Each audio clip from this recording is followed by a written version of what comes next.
Hi everyone, so we're moving into our second lesson now on China's economic reforms.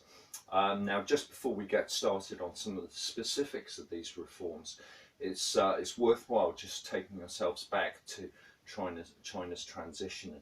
Now if you remember, we saw that China is adopting this gradualist method of transition, which has proved very successful for them so far.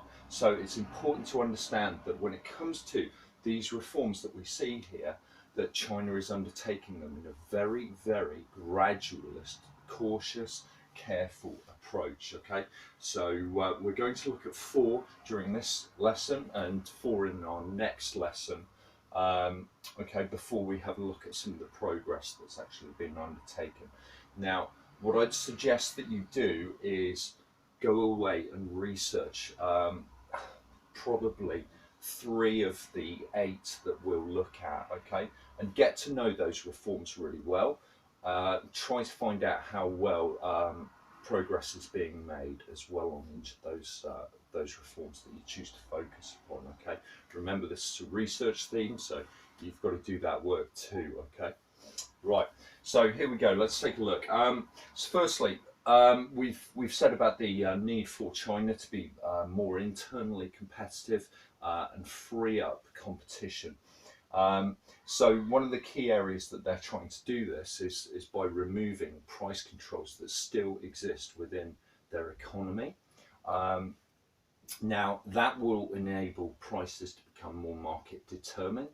It's also expected that China is meant to be liberalising. I say meant to be. Remember, it's very gradualist. It's very cautious, and so lots of people would disagree that it's actually taking place at all. Okay, but they are meant to be liberalising foreign direct investment.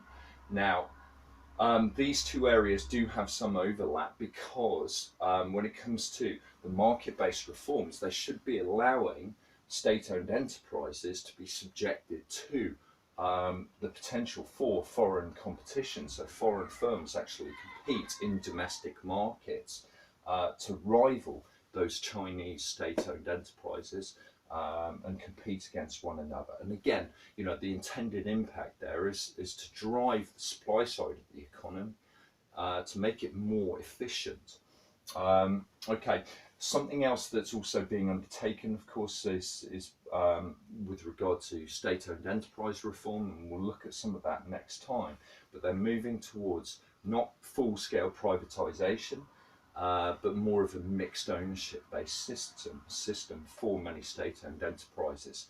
Now, those firms will then, I believe, have to have their shares on the stock market in China, and the government will earn at least 30% of the actual income for those firms. So that will be the government's effective dividends as an effective shareholder in those businesses. Okay, so that's one of the key areas that they're really trying to work on. They're trying to improve the dynamic efficiency of firms by encouraging firms to get larger if they want to, but to make sure that they are accountable by being on the stock market. Okay, so yeah, complex area. As I say, break it down, have a look at that if that's something that interests you. Alternatively, we can now move on to our exchange rate policy. Okay, so the exchange rate policy is expected that China will one day have a fully open capital account, meaning that money can flow into China and flow out easily. So you can naturally get those sort of hot money cross-border transfers taking place.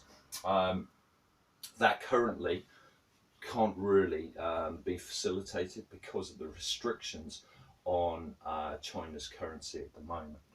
Now, that said, there are changes underway. So, for instance, in 2013, some banks in London were then able to actually buy Chinese government bonds.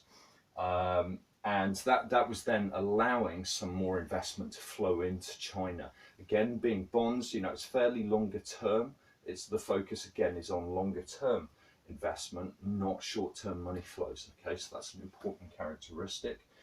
short-term money flows, of course, can make developing countries subject to sudden floods of capital, which is then withdrawn, as has been seen in the Asian financial crisis and the Russian financial crisis.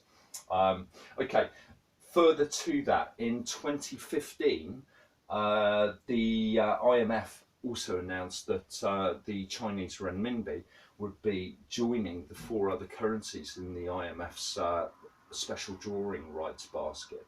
And that special drawing rights basket has the US dollar, it has the UK pound, has the Japanese yen and the euro in it. Now it has the Chinese renminbi.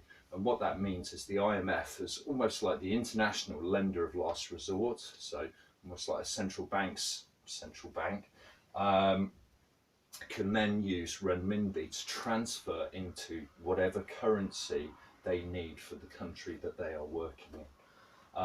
Okay, so that reflects a further liberalisation.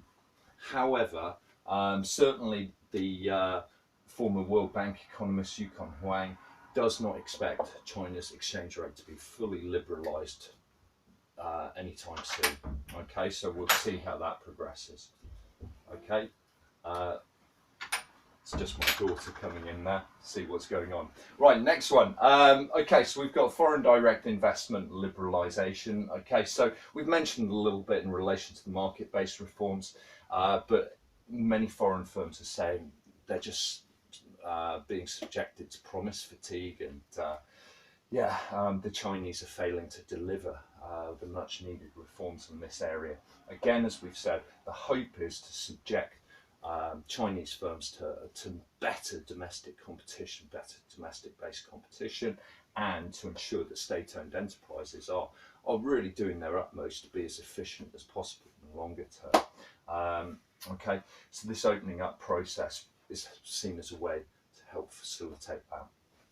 Okay, final point we've got here is just regarding trade.